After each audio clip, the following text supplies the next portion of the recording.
Hi hello good evening കൂട്ടുകാരെ. അപ്പോൾ നമുക്ക് ഇന്നത്തെ വീഡിയോ എന്താണെന്ന് നോക്കാം. അതായത് നമുക്ക് തലമുടിയിൽ കായ വരുന്ന ആൾക്കാർക്ക് വേണ്ടിയിട്ടുള്ള ടിപ്സുമായിട്ടാണ് വന്നിട്ടുള്ളത്. അതായത് മുടിയിൽ കായ ഉണ്ടാകുന്നത് അതെങ്ങനെ തടയാമെന്നുള്ള ടിപ്സാണ് പറയാൻ വന്നിട്ടുള്ളത്. നമുക്ക് മുടിക്കായ സാധാരണയായിട്ട് ഉണ്ടാകുന്നത് നമ്മൾ കുളിച്ച ഉടനെ തന്നെ നനഞ്ഞ മുടി എന്ത് ചെയ്യും, കെട്ടി വയ്ക്കാറുണ്ടല്ലേ. അപ്പോൾ ഇങ്ങനെ മുടി കെട്ടി വയ്ക്കുന്നത് മൂലം നമ്മുടെ തലമുടിയിൽ ഈ കായ ഉണ്ടാകാറുണ്ട്. അപ്പോൾ അത് ആദ്യം നിങ്ങൾ ചെയ്യാൻ പാടില്ല. തലമുടി കുളിച്ച ഉടനെ കെട്ടി വയ്ക്കാൻ പാടില്ല. അതെല്ലാവർക്കും അറിയാവുന്നതാണ്. പല്ലകലമുള്ള ചീപ്പ് ഉപയോഗിച്ച് വേണം തലമുടി ചീകാനായിട്ട്. അതുപോലെ തന്നെ നനഞ്ഞ മുടിയുടെ തുമ്പിൻ്റെ അറ്റം വരെയും ചീകാൻ പാടില്ല.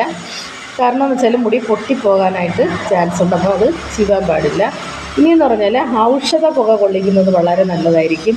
ഏതെങ്കിലും ഒരു ഔഷധ പുക മുടിയിൽ ആവിയായിട്ട് കൊള്ളിക്കുന്നത് വളരെ നല്ലതാണ്. അപ്പോൾ ഈ വക ടിപ്സുകളെല്ലാം നിങ്ങൾ ചെയ്ത് നോക്കുക. ഇനി നല്ലൊരു കിടിലൻ ടിപ്സ് കൂടി നിങ്ങൾക്ക് പറഞ്ഞു തരാം. എന്താണെന്ന് പറഞ്ഞാൽ ഇത് നമ്മുടെ മുടിയിൽ അപ്ലൈ ചെയ്ത് കൊടുത്താൽ വളരെ നല്ലതാണ്. അതൊരു എണ്ണയാണ്. അതായത് ആവണക്കെണ്ണ 1 ടേബിൾ സ്പൂൺ എടുക്കുക, സോയ സസി എണ്ണ 1 ടേബിൾ സ്പൂൺ എടുക്കുക. അതുപോലെ തന്നെ ജോജോബ ഓയിൽ. ഈ ഓയിൽ ബ്യൂട്ടി ഷോപ്പുകളിലാണ് കിട്ടുന്നത്. ഇത് ഒരു സ്പൂൺ എടുക്കുക, അല്ലെങ്കിൽ ഒരു ടീസ്പൂൺ എടുക്കുക. എന്തായാലും 1 സ്പൂൺ എടുക്കുക. അതുപോലെ തന്നെ വാഗയില എന്ന് പറഞ്ഞാൽ വാഗമരത്തിൻ്റെ ഇല ഏതാനും എണ്ണം എടുക്കുക, കുറച്ചെടുക്കുക, ഒരു 3-4 എണ്ണം എടുക്കുക. അതുപോലെ ചന്ദനത്തിൻ്റെ തൈലം 2 തുള്ളി എടുക്കുക.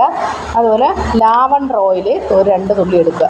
ഈ ആദ്യത്തെ 4 ചേരുവകളും എന്ത് ചെയ്യണം, ചെറിയൊരു ചൂടിൽ തിളപ്പിച്ചതിന് ശേഷം ഈ മിശ്രിതം അരിച്ചെടുത്ത് ബാക്കിയുള്ള ചേരുവകളും കൂടെ ചേർത്ത് ഇത് രാത്രി കിടക്കുന്നതിന് മുന്നേ തലമുടിയിൽ പുരട്ടി കഴിഞ്ഞാൽ പിറ്റേ ദിവസം കഴുകിക്കളയുക. വളരെ നല്ല റിസൾട്ടാണ്. നിങ്ങളത് ചെയ്ത് നോക്കുക.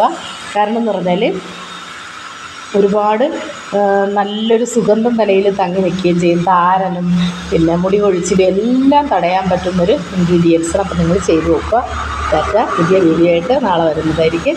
ലൈക്കും കമൻറ്റും ഷെയർ സബ്സ്ക്രൈബും എല്ലാം ചെയ്യുക.